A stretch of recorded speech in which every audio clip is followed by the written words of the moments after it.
Hi there. Welcome to Mushroom Hour. Today on Mushroom Hour, we have the privilege of interviewing Mr. Tyson of MycTyson Mushrooms. Mike has a family history in mushroom growing, and he has 4 years of professional growing under his belt, including 1 year with the #1 agaricus producer in the U.S. He has spent the last 8 years of his life pursuing his own intensive studies and experiments in mycology. He is a self-taught researcher who has consulted professionally with mushroom farms and has become an important figure in the DIY mycology movement here in the U.S.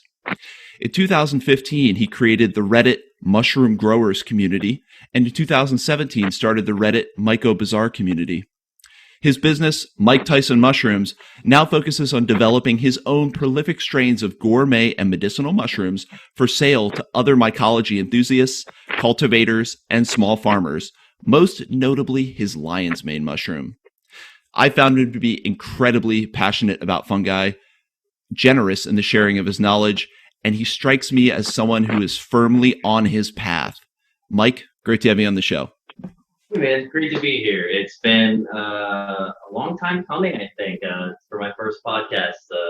I've been eating, breathing, sleeping, living, bleeding, dreaming mushrooms for 8 years, and it's cool to finally see the efforts of that be rewarded in terms of my message getting out, people finding out about me, what I'm doing, learning from me about how to grow mushrooms, and then growing mushrooms with that information that I've shared and the experience that I've given them through, my own experience and saving, time, effort, and frustration with failed experiments. I love getting people excited about mushrooms as I am, but I also love seeing people grow mushrooms and get excited about the mushrooms and really, seeing the look on somebody's face when they're looking at a mushroom and they're curious about what's really going on in there and what's happening and why is that going, like that curiosity really is like a drug for me. Seeing people light up about that, and then I like to be the dealer too. Like, yeah, I'll teach you about mushrooms. Right. I'll tell you some facts. Let's talk about mushrooms. So it's cool that something that I can do 24/7, 365 without getting tired of it is something that I'm also doing to make a living. And I'm blessed for that opportunity first and foremost. So thanks for having me. Of course. And I agree that feeling of kind of opening up the universe of mushrooms to people, that's a lot of what I do. When I'm on social media, on Instagram, TikTok, whatever, I have a lot of people that find me that don't know anything about mushrooms. Mm-hmm. So when they see a video and you see that the gears are turning when they're leaving a comment or they're sending me a message like, I didn't know anything about mushrooms, where can I start? And you're able to point them in a direction or just let them take their own journey into that universe. It's so rewarding to think that you're introducing someone to something that's given you so much. And that's what I really love about your kind of whole ethos. And that was the reason I really wanted to get you on the show, is you are super passionate about mushrooms. I mean, it's absolutely infectious. If anyone has seen any of your content, any of your posts on Reddit or any of your content on Instagram, you have the gift of stoke. You're able to get people extremely excited about mushrooms, and even the parts of mushroom farming and mushroom growing that aren't glamorous, you make it seem fun and exciting. And I think that people would get a lot from following you. And I think that your journey as an educator, from someone who is super passionate to now someone who's kind of a leading figure in DIY and small scale mushroom growing, but probably kind of even a bigger sphere of influence than that journey, just based on your own passion and really committing to this path of the mushroom, is really inspiring. And that's where I kind of want to start at the beginning a little bit, because I know that you had one of your parents that was actually in the commercial mushroom growing environment when you were young. That's correct. My dad was a mushroom grower for Campbell's Mushrooms in Illinois back when I lived there, and he had grown mushrooms his whole life. My mom met him, and I was kind of born into it, so to speak. And throughout my childhood, I grew up in that mushroom growing environment where they were growing portobellos and button mushrooms. And as a kid, I didn't really enjoy that. And through the time spent with my dad constantly, because he worked all the time, because you don't not work when you're growing mushrooms, I was always in these doubles, and I just hated it. And I grew to hate mushrooms. And for my whole adult life, I hated mushrooms until I got out of the Army and had an opportunity to see mushrooms a little bit differently. But That's yeah. unthinkable. That's unthinkable that Mike Tyson at one point did not like mushrooms, because now you I are like know. a herald of the mushroom knowledge into the world. And I do want to talk about a little bit what the early passion or the early spark was that set you on the path of fungi, that kind of turned you from, oh, this is something my dad does for work. I don't think anyone loves what their parents does for work when you're a child. So it's something you associate with your dad's work. Like you said to me, it was kind of smelly and dark and dank, and it wasn't anything about it that was like super exciting for a kid. And then you kind of are able to find something though that really turned you around. So I came back from Iraq in 2009, and I separated from the army in 2011, and I was depressed, suicidal, consuming and experimenting with random drugs. And at some point, I found myself, in a position to eat magic mushrooms. It's a big bag. I didn't know how much it was. I didn't care. I just ate it. And through that experience, the spark was lit, in that I came back as a young person. I was very angry and mad at the world, and I never really knew why, but I was just pissed off. I was just angry. I'm sorry. And I came back with a better understanding of what it meant to enjoy life and to be able to feel and give love. I know it sounds like hippie and cliche, but I was touched in a way that I've never been before, and it was a positive touch. And so, in my distrusting nature towards people, when I decide that I actually do care about something, I try to go out of the way to find the best, purest, most safest source of something. And what safer source of something than doing it yourself, right? So I started researching how to grow magic mushrooms, and it was about 3 to 6 months of reading forums and just researching night and day. Like, that was all I could think about. I still remember that same fever that I had for learning about this fascinating new world of magic mushrooms. And, it was lots of time spent on the shroomery and other internet communities. And one day I committed to the growing process, and I was all happy and lucky, but I found myself paging through Paul Stamets magazine for his post-defense products, and there was a medical chart in there that listed the benefits of the various medicinal mushrooms. And this is a concept I'd never heard of up until the time that I opened up the magazine and saw it. I was like, oh, medicinal mushrooms, I didn't know about that. Right. So I opened this up and I see immediately that Ganoderma lucidum reishi mushroom has every box checked except sexual potentiator. And I was like, well, that's fine, I don't need that. But all of the boxes included things like anti-cancer, anti-yeast, antibacterial, antifungal, the list goes on. And as I was looking through the chart, another one caught my attention, and only one mushroom was checked under the nerve tonic box, and that was lion's mane mushroom. So began my expedition to be the Lion King. It wasn't my original goal back then, and little did I know that was going to transform into this now, but I hopped on Wikipedia, I researched those two mushrooms, and it was like, wow, they call this one the mushroom of immortality, the Ganoderma, the right. That sounds pretty cool. Should probably check that out. And then I was like, oh, well, this one says that it helps with the lion's mane. It helps with traumatic brain injuries and Alzheimer's and dementia. I have a lot of problems with my brain thanks to PTSD and all that. So I was like, let's try that. So I hopped on Amazon. I bought some extracts, tried them. Whoa, damn, it worked. And I felt like I was on fire. You've seen the movie Limitless, where the guy takes a pill and he uses all of his brain and he turns into like a superhero. It's probably lion's mane pills. It's probably lion's mane, but future lion's mane when I'm done with it. Yeah. Right? So that's what really inspired me. I could feel something from something that was grown naturally. I could feel a physiological change in my body. I felt heightened reflexes. I could remember things that I never otherwise would remember. I know where I put my keys. I know where I put that thing that I lost. And all of a sudden, the foggy, empty brain became this wonderful, colorful thing that started working in harmony again with itself. After I started taking these extracts. I mean, what? Yeah, I was like, what? Like, the hippies were right. Like, what you're describing, though, what you're describing is such a visceral experience. And I think it takes something like that to change, maybe some childhood memories into, you needed to have that experience for yourself. And it's interesting because I think a lot of people start in the realm of magic mushrooms.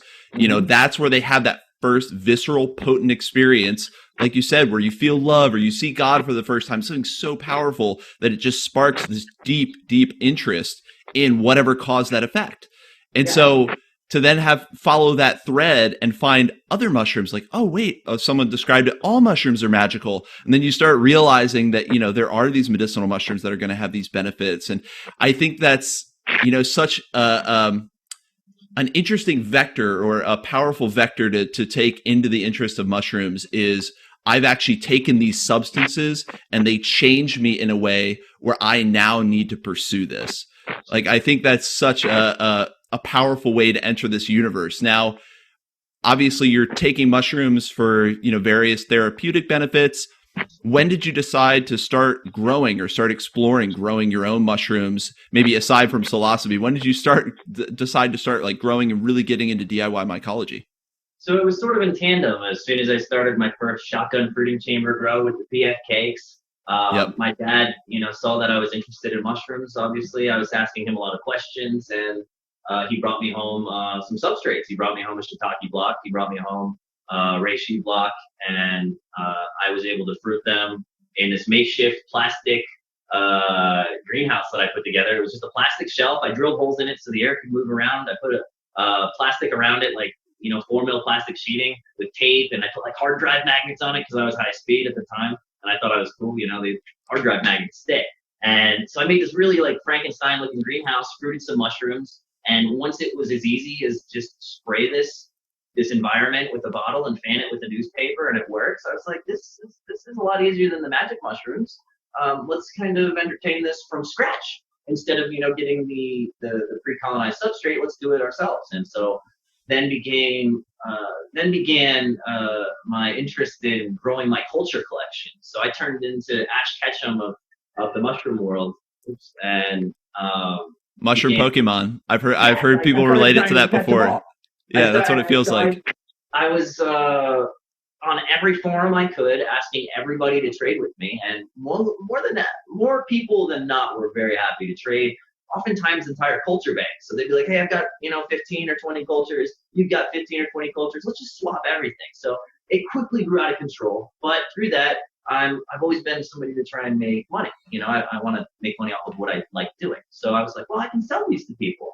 So I started a small little business with my still air box and selling cultures to people, and that was sort of the first entrepreneurship title with mushrooms. Was my Get Cultured Today is what it was called, and I sold cultures for a year or two after having started the Reddit mushroom growers. And the short story behind that is I just found that there was no place that was constructive and not narrow-minded in terms of how you could approach new ideas with mushrooms. Was if you speak outside of conventional thought, you're kind of shunned until the masses accept that as conventional thought.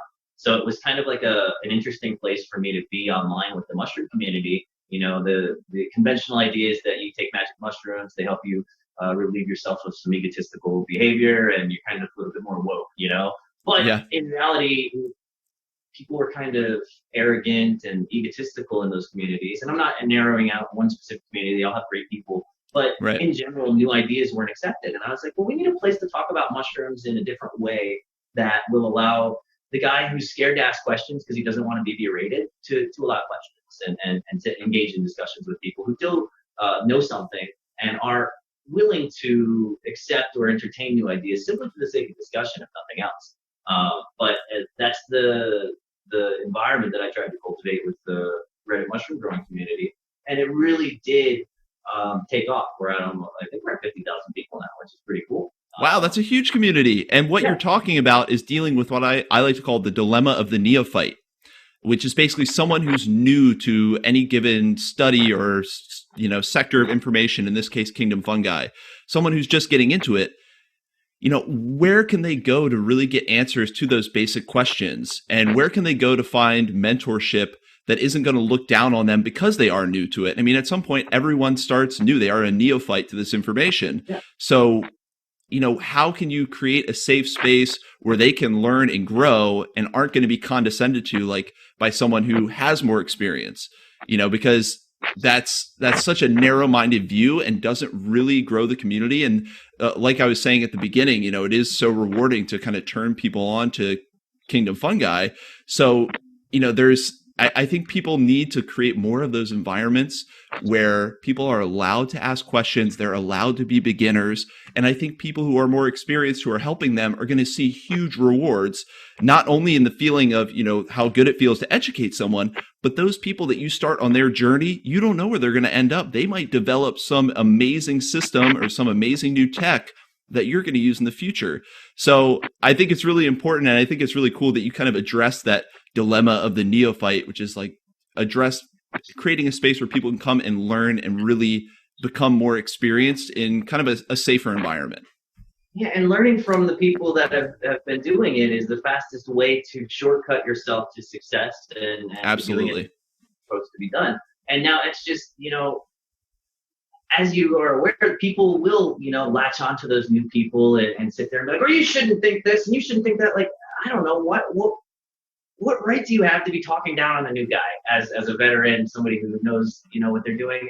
Yeah, creating a safe space for the new guy to be the new guy, scrape their knees, try their experiments, have honest feedback. And I know there are some people, when you get more experienced at something, you kind of don't want the burden of helping that person who's new at it to get better at it. But like I said, I think there's so much to be gained from that. And I think you're an example of someone who was really generous with your time, helping new people getting on their feet. And I'm sure that you learned a lot from it. And now you've built your own network and community. Are there people on Reddit, mushroom growers, that you now follow that are kind of doing their own thing, kind of doing mycology and any kind of mushroom projects that you're kind of staying involved with or keeping tabs on? Well, so there's a lot of people actually that are doing really cool things. I know Fresh Cat Mushrooms was involved in our community early on in their days, back when they were crowdfunding their barn and things like that. Nice. So between them, I've met people through the mushroom growing community who then moved on to be part of mushrooms, 6 or 8 years later down the road in unexpected ways, like the guys at Smallhold.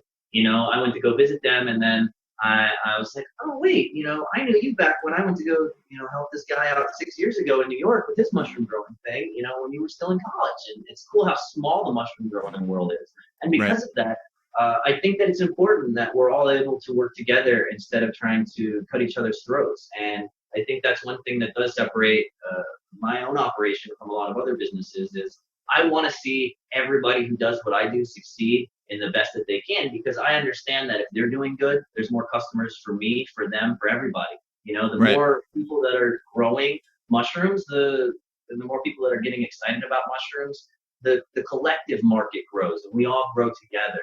And that's where I'm at. I want to work with different companies who do the same thing that I do to help spread awareness in the market and to increase consumer confidence in what they're buying and shift the market into higher places, because right now there's a lot of ignorance, and it's not willful ignorance, but people just don't know what questions to ask or why to ask them. Sure. Because the people that are making the money on a large scale aren't encouraged at all to share that information or to encourage the customers to ask those questions. So it's up to the little guys to work together to spread that consumer awareness and shift the market towards a better understanding and ultimately better products for everybody. And philosophically, I kind of agree with that model, that sort of free market where you have, producers that are assisting each other to create this kind of decentralized network of high quality producers that are sharing knowledge, resources, information, and they aren't trying to be just this one massive organism that maybe covers the country or covers the globe. Not that if that happens organically, maybe that's not the worst thing, but I like the idea better of network of regional producers who are sharing information, are keeping their operations, sustainable, maybe as environmentally friendly as possible when they don't get those huge economies of scale that have all those negative side effects. So maybe having this interlinked network of smaller producers keeps integrity of the medicinal mushrooms, keeps integrity in terms of what the operation's doing ethically, but still provides enough supply for the people in every region. That's something that in hearing you talk, I kind of see some of those gears turning in your head as well. And it's something I've heard a lot of different people talk about, from economic theorists to other people into mycology.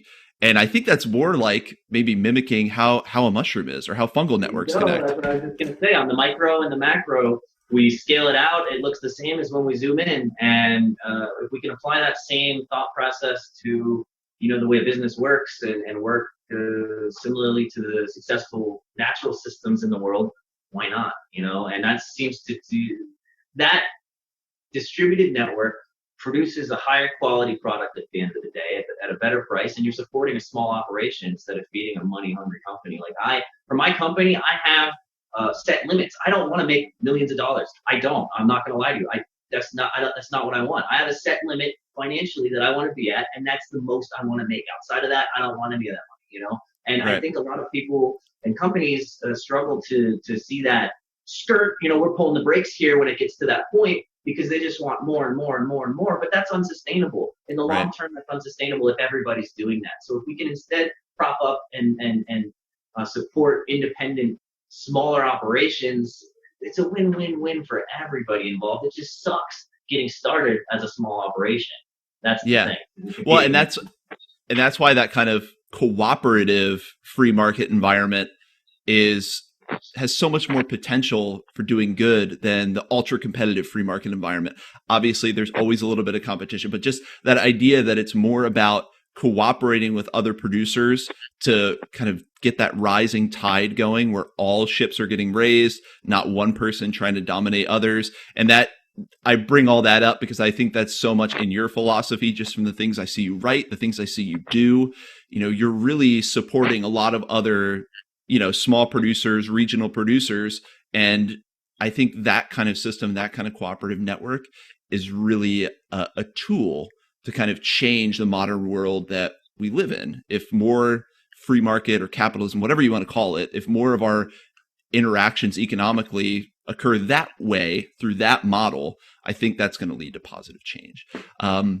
So we've talked about Reddit mushroom growers that went all the way macro on economic systems. So I guess for you, these online resources or online communities seem to be where you flourished. And I think that's, obviously I'm online. That's where I built my community as well. And I think the online aspect has given so much to people in the mycophile community.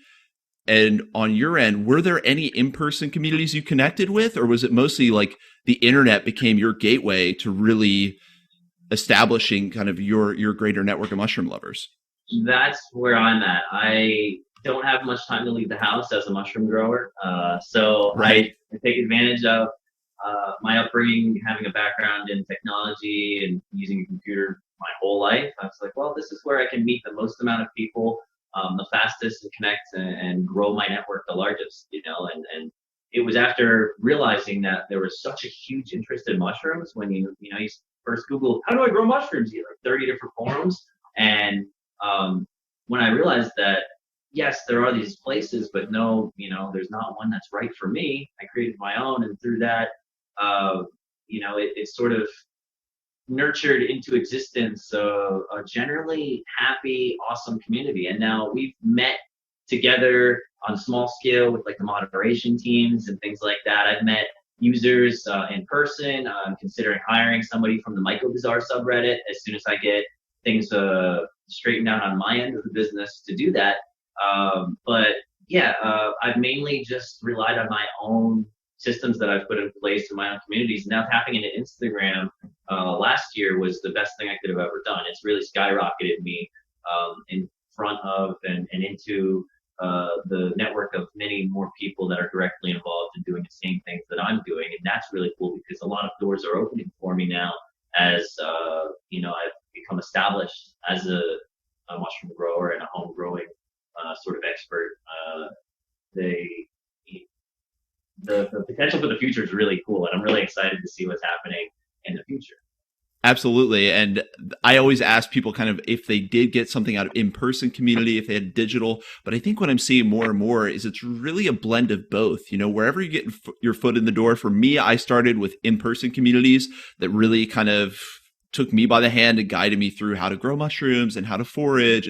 And then once I got confident enough in dealing with in-person communities and building my own knowledge base, then I went online and was able to find this much bigger community. It kind of opened my doors outside of my local area. But I think in your case, you saw kind of the huge universe expand in front of you and kind of started there. And it's interesting to hear now where you're able to then bring it down to like the local level, like, hey, I'm going to meet you in person. And so I think a blending of using the internet for what it's good for, which is a tool for communication and organizing and connecting, and then also seeing the value in, meeting in person and bringing some of these relationships kind of into the physical or connecting with groups in person really gives you a lot as well. It gives you kind of a deeper connection. You can flesh out more trains of thought and really start to develop, your knowledge base even more that way. So I just think that path is really interesting. And obviously it's worked for you so well that you started MycoBazaar in 2017. Now, MycoBazaar is a little different for mushroom growers.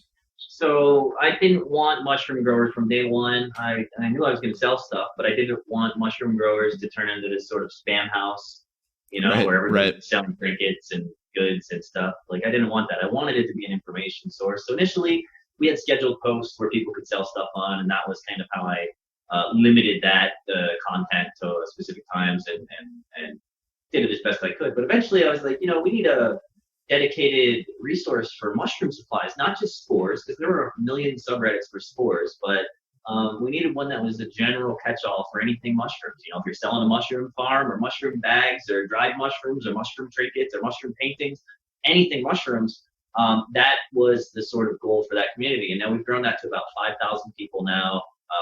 And when we get to 10,000 people, I intend to turn that into sort of like an external service, its own website, for anybody who does anything mushroom related to list their mushroom products, whatever it is, shirts, stickers, whatever. If it's mushroom related at all, it'll be a place for those people to target that audience and get their products in front of people who are interested in that stuff.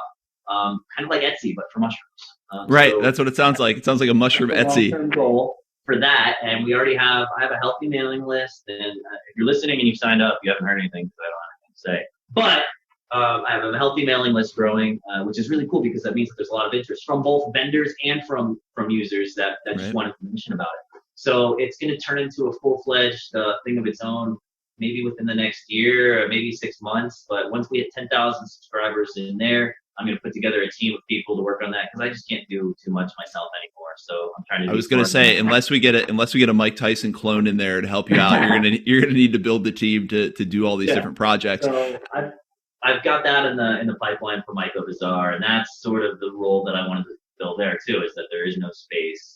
Everybody kind of does their stuff on Etsy, and Etsy is not exactly full of mushroom growers or interested people who are really just interested in mushrooms. They've got everybody. So I think by having a centric marketplace, it'll be a win-win for the vendors and for the people that are interested in it. And I definitely think there's enough interest in it. I mean, mushroom culture in general is kind of exploding in the US. People interested in, not just mushroom medicinals and gourmet mushrooms as food, but, I have friends who are into fashion who want mushroom prints on their clothes. And so there actually is this huge demand for fungi related everything. And I think that's a great idea. And I love it because I can point people there when they ask me, where's a place where I can just buy cool mushroom stuff? And I'm like, well, why don't you go over to MycoBazaar and see what's there?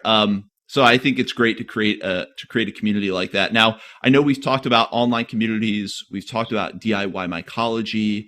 We've got a little bit into growing your own mushrooms. I guess the one question I get from people is, what is your advice for me as I get started? I've had a couple of really long, heartfelt messages via Instagram of people saying, hey, I've gotten really interested in the mushrooms. I want to start my own mushroom farm or my own mushroom company. I don't know what that looks like. Can you recommend me, a book or a tool or a resource I can get started with? So I guess for you, if you had a recommendation for someone who's just kind of getting into this world but knows that they want to dive in deep, what would be the thing you think they need to take with you if there's just one thing or a couple things? I think the biggest takeaway is focus first and foremost. Find which mushroom really, really excites you. It's easy to get carried away, like I said earlier, where I was ash ketchum trying to catch them all. But after having the experience, I really wish I would have learned how to focus sooner because it would have got me a lot further faster as far as being an expert on something. Now, if you just want to grow everything, that's fine. Just dig right in, start growing because you're probably going to figure things out better that way. But if I was telling somebody from right now, you want to start learning mushrooms, figure out what mushroom you want to grow. There are a Right. lot of different ways to grow different mushrooms. Some species are just, they'll grow regardless of what you do to them. They'll take any level of abuse and they're happy about it. But some mushrooms are really picky. Now, outside of that, the standard books are the Paul Stamets books, Growing Gourmet and Medicinal Mushrooms. That book has pretty much everything you need in it. The book that I would recommend, but isn't in print in mass, is a book by a guy named Peter Oy, OEI. And it's just Growing Gourmet Medicinal Mushrooms. But his book it's like $240. It's a little bit out of price for people. But Wow. the person that's more interested in starting a small farm from the business side, and when I say a small farm, I'm talking like 500 pounds a month or something like that. I'm not talking like I just want to grow a couple bags in my basement. But for a business person that actually does want to start a small farm, that's the best resource that I've ever come across for a mushroom grower. Now, most people are turned off by the price. I was lucky enough to have just been given it in a box of old mushroom books that a guy was like, "Hey, you're excited about mushrooms? Take these." I was like, "Cool." Got these books, and I was like, "Oh wow, this one's good." And then I looked it up, and I was like, "Oh yeah, no, it's really good." So I was happy to have gotten it, but it's not in print, which sucks. There are PDFs if people are willing to look past that. You can Google it. Well, that's great. And I think that advice about focus, I think it can apply to everything in the mushroom universe. Obviously, we're not telling people to just shoot yourself into one, but the idea being let yourself follow your interest or a particular passion. Or if you start diving in and trying to grow everything, maybe there's one stage of the growing process that really appeals to you.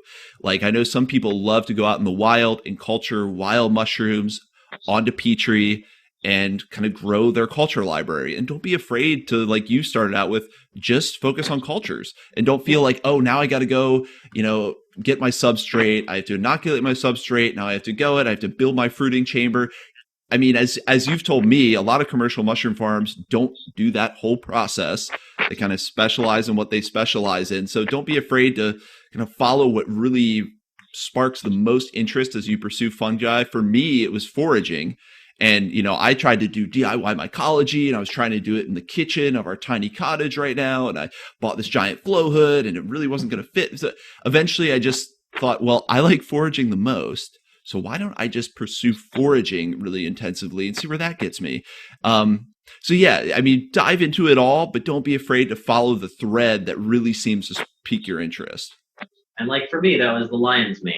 And now once I realized that I wanted to actually, or that I needed to focus on something instead of doing everything, I'm so much happier and I have a lot more opportunity. And it's good to be known as the expert in something. And it's a lot easier to be an expert in something than to try and master everything because you'll never get anywhere. And I was trying, and I'm not a master in anything, but it was crazy trying to just be that role for everything.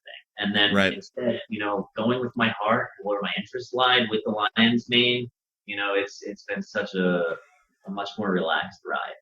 And that's now transitioned into MycTyson Mushrooms. I mean, I guess we could talk a little bit about how you got started at MycTyson.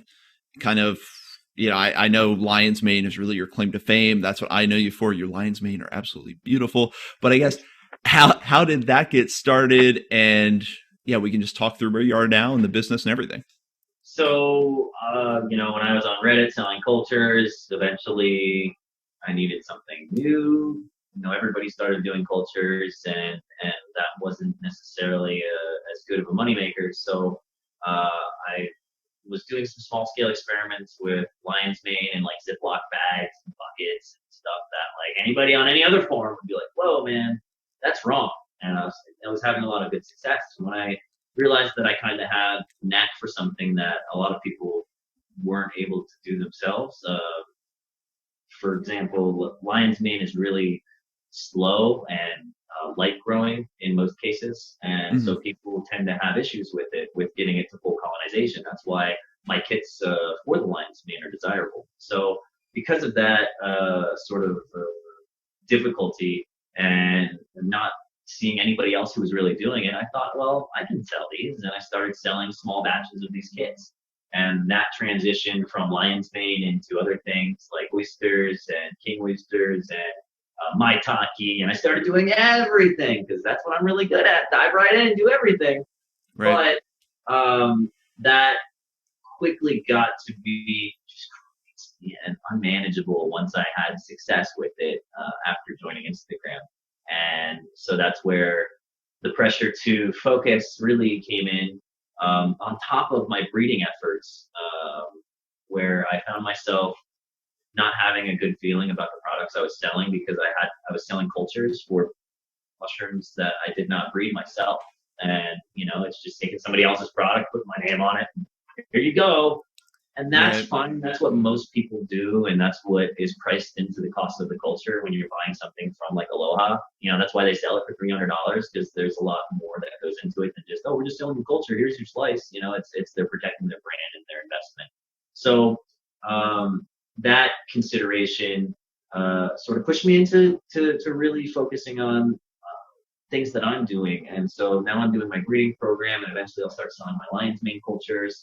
But people still want cultures, so it's crazy. I've got an agreement with a buddy that does cultures now, who he's been doing cultures for as long as I have. And I was like, look, man, I don't have the time or the heart for the cultures. Would you do these for me? So coming soon, my cultures will be back, but through my friend's operation. So that'll be an interesting way. And I'm happy to be able to help him, which is really cool because, he's been doing it his whole life, sustaining his family. And now I'm in a position to help push him a step further. And it helps me, it helps him. And so I think it'll be a really cool agreement. And I'm so flabbergasted that I'm able to like help people in that way. It's really cool. Well, and that's a great mindset to have. And that just gets back to what we were talking about earlier, where you're kind of trying to help everyone raise what they're doing. You're trying to elevate everybody. And I think that's, such a big part of who you are. Now, so I want to backtrack a little bit to when you mentioned breeding. And I think breeding mushrooms is something a lot of people don't know about. It was something I didn't know about for a long time. I learned that when I was having petri dishes of mycelium and expanding them out, or expanding them out to trade with people, the mycelium I'm expanding out of petri onto another petri is identical. As far as I understand, it's genetically identical. You're expanding the same organism. But what you're talking about is mixing actual spores, and everyone knows what spores are, falling out of the mushroom, but you're capturing those and then mixing the spores themselves to enter in that element of variability and creating something entirely new. So yeah, what you're essentially doing is you're taking a single spore and germinating it, getting that mycelium to grow. And that single spore mycelium you take and you mate it with another single spore mycelium. You let them grow together, see what happens, and if everything works out right, you've made it mushrooms. And it's a very high level overview of it. There's a lot of technical science that goes into it. There's a lot of things that you can do to increase the variability of the results of these experiments. And it's how we get things like sporeless mushrooms or interspecies hybrids, where you have a king oyster and a pearl oyster. They have a baby, and now we have a black pearl oyster that looks super cool. That's like Oh the yeah, latest, I've the seen that greatest, one. It's yeah, beautiful. so Yeah, I've that's seen like that. the designer mushroom of the year so far. But that's what I'm calling them, is designer mushrooms. So that's the more appropriate way to put it.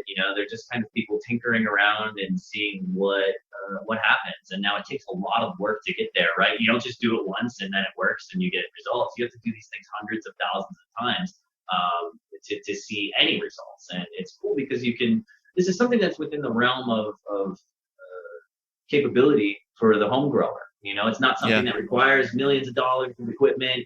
It helps if you have that stuff, but there are ways that the home grower can experiment with things like UV light and how it irradiates the spores and causes mutations. And that's how we've gotten sporeless strains of the chestnut mushroom, for example. They just did that. They got their single spore isolates. They blasted them all with radiation beforehand. And then through that testing, they found one that didn't produce spores. And most people who are interested in mushrooms, or even more often than not, people who grow mushrooms, are unaware of the potential health ramifications from being exposed to fungal spores for long term. as you know, oyster mushrooms produce trillions of spores. It's like Right. one mushroom. Those in a concentrated environment, i.e. your basement, your closet, your house, whatever, in conjunction with your respiratory system, bad news bears for everybody. And Yeah. it leads to a condition called mushroom lung in the commercial industry. It's not a huge issue in most cases with growing actual mushrooms outside of oysters. Things like lion's mane, they're not as happy to produce spores. But for commercial growers, especially button mushroom growers, agaricus, portobello growers, Yeah. they rely on compost. The composting process generates a lot of other fungi. One in particular is called actinomyces. It's otherwise known as fire fang. It's like this white stuff that grows through the compost. That produces a lot of spores. So they're turning the compost. They're dumping hundreds of thousands of pounds of compost in the trucks. That creates a lot of spores. And people who are sensitive or exposed to it for long enough to become sensitive can be hospitalized or even die from mushroom lung. And it's a concern from an allergy standpoint in terms of exposure for the home grower. So for the commercial grower, big health concern. For the home grower, allergen concern, potential long-term health hazard. And most people aren't aware of that. And that's the thing that is sort of missing from the industry. A lot of people are happy to sell somebody, oyster kits or 10 oyster kits, but there's never a disclaimer that says, don't grow these in your house without ventilation, or, use a respirator Right. when you're doing these. I've never heard of that. I mean, I've never heard of that potential spore load on your respiratory system. And I'm very used to telling people like, yeah, no mushroom's going to kill you by just touching it or even inhaling the spores. Asterisk, if there isn't proper ventilation, you have enough spores. Yeah, that can actually be a health concern. So it sounds like then a sporeless variety would be hugely important, not only to home growers for that consideration, but on the commercial level. I mean, that would be huge in just ensuring worker safety. Now, in reaching a sporeless variant, that process you described, UV radiation, everything, is there any concern with that leaving any gnarly effects on the resultant mushroom? I'm personally very against GMOs. Yeah. I know people that are even against, certain forms of hybridization, but is this doing anything that has any negative effects as far as you know? That's part of the issue with the commercial industry paving the way for those things. There's no incentive for them to necessarily test them. Sure. Anytime I've inquired to things like that, I'm told it's GRAS, generally regarded as safe, so we don't know for sure. And by looking at the mushrooms, we can sort of learn a little bit about them. But until we grow these things out and have them actually looked at under that lens, right, nobody knows. So I would say in general, no, but I have had some really fun thought experiments on that idea. Like, what's the end result if this thing gets out in the wild and starts growing and spreading? right. And, maybe influencing other mushrooms somehow. That's probably never going to happen. It's like a weird mad scientist thought, but it's still just a consideration with these, and to avoid them or not, up to you. Right. Well, I guess from your end, but I will say that most strains have been domesticated. I mean, anything that you're growing commercially has been domesticated much the same way that we domesticate a cow or a dog. It's been bred thousands and thousands of times based off its ideal characteristics. And, in most cases, that's the process of breeding mushrooms. And then the fun way of creating hybrid, unique, man-made strains of mushrooms is through that other approach of sort of applying these energies to the spores, or to manipulate the spores into mutating. That's the end goal of that sort of right. that end of things. Now, for your end, when you're breeding lion's mane, because that's obviously your mushroom, you are the Lion King. So Yes. When we're talking about breeding lion's mane, what are you trying to select for during your breeding processes, and which form are you using? Are you using what I am calling in my head kind of the more natural process of just putting the spores together? Are you putting them under ultraviolet light? So what are you selecting for, and how are you doing it? So I'm doing it much the same way that any commercial breeder would be doing it. I started from wild samples. I've got 31 now. I just got a new sample yesterday. But I've got these samples that are on petri dishes. Mm-hmm. These samples are going to be grown out on grains and then eventually grown out onto substrate blocks, just like my lion's mane pits, and fruited. while while these are all growing out, I'm taking notes on colonization times, speed, the morphology of the mushroom, the mycelium on the petri dish. You know, is it thick and ropey? Is it light? Like the one that I got yesterday is insane. I've never seen a petri dish with it's got a fissure, a crack right in the center of it, and that crack happened before it was completely colonized, according to the guy that I got it from. He's got 4 plates, 2 of them did that. Never seen that before. So those types of unique properties are also interesting to me. But what's going to happen is these are going to be grown out, and then I'm going to collect spores from each of those while making observations on, does this have a big fruiting body? Does this have a different morphology than, standard lion's mane? Maybe this one has thicker teeth, or maybe this one has something that looks more like dreadlocks and kind of has like knotty looking teeth or something. Anything different or unique is desirable to somebody for some reason. Now, I'm mainly selecting for temperature and speed. So will it be cold and warm weather tolerant? And is it fast? I want them to be as fast as possible. So those are my 2 main criteria, with a third bonus criteria of, is it sporeless? Without millions of dollars and a huge dedicated facility in 10 years of my life, I probably won't find a sporeless strain.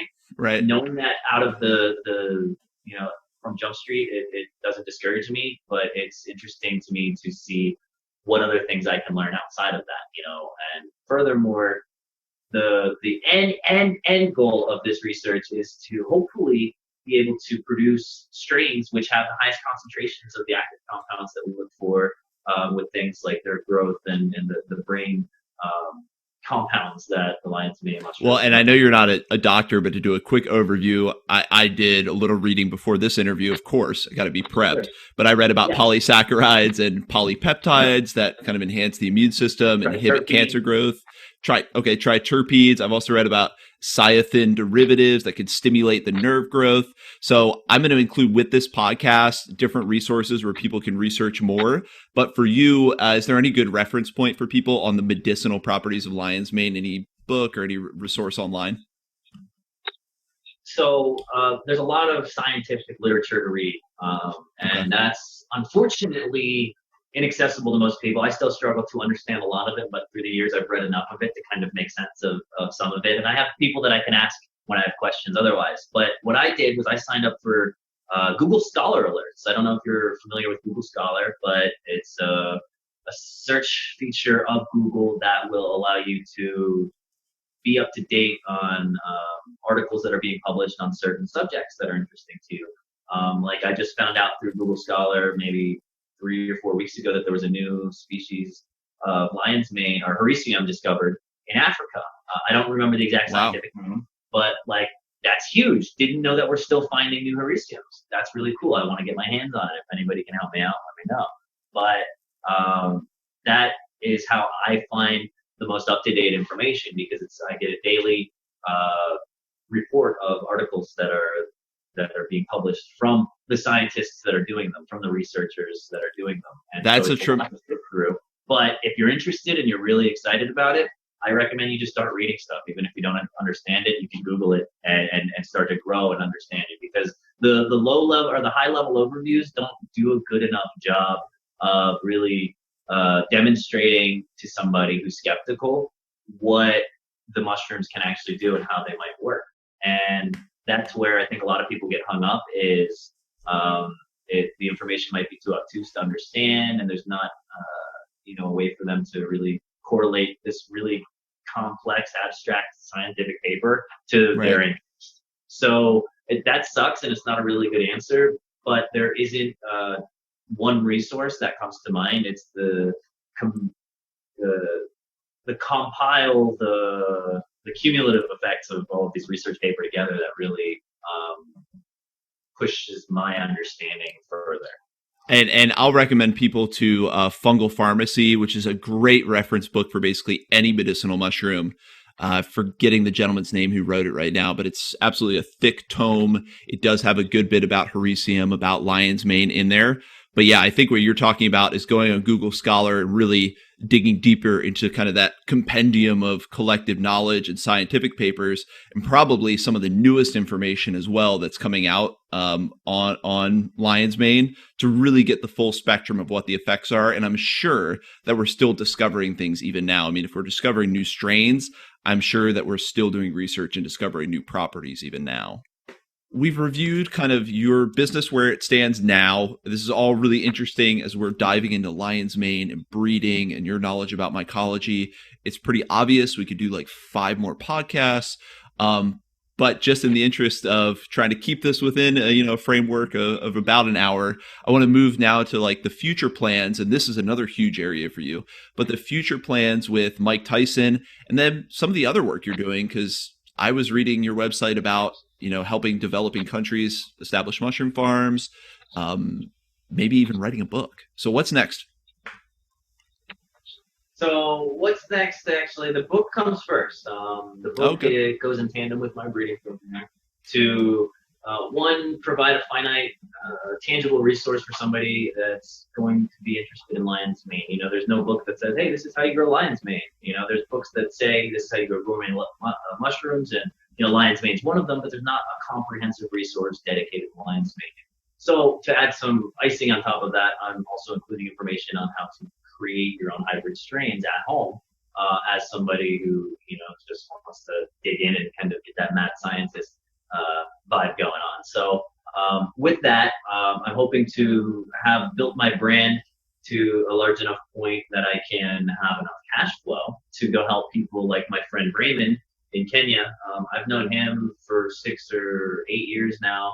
I met him online. I used to do a lot of web design, so I met him at like a web design seminar online, and he was trying to help his organic farm with their website. And he's been running his organic farm for 6 years now, and they have a lot of waste, and they also have an interest in growing mushrooms. And one of my long-term goals has always been to help people grow mushrooms in a way that works for their economy, to bolster their economy, to give them a livelihood, to give them a good source of natural protein, healthy protein, I should say, and to give them, just the satisfaction of providing their own food for their community.